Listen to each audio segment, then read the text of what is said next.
তোমরা সকলেই জানো আমি ফার্নিচারের দোকানে কেন গিয়েছিলাম। অনেক দিন থেকেই একটা ছোট্ট ইচ্ছে ছিল যে এই নেস্ট সুইংগুলো নেব। আমি অনেক দিন থেকেই বলছিলাম, তবে আমরা যখন কোয়ার্টারে শিফট করলাম তো কোয়ার্টারে এত ছোট জায়গা, তো আর এই জিনিসটা নেওয়ার কথা মাথায় আনছিলাম না।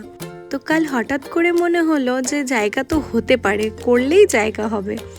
তো ওকে বলা, তো ও এক কথায় যখন রাজি হয়ে গেল, তো যেমন বলা তেমন কাজ। যখন রাজি হয়েই গেছে, জিনিসটা এনে দেবে বলেছে, তখন কি আর হাতছাড়া করা যায়?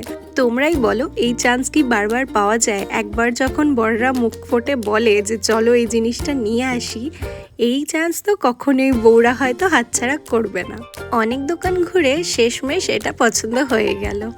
বাড়ি আনার পর ও ভালো মতো করে সেট করে এই টান আমি বসে পড়েছি। তো তোমরা বলো আমার দোলনাটা কেমন লাগলো তোমাদের?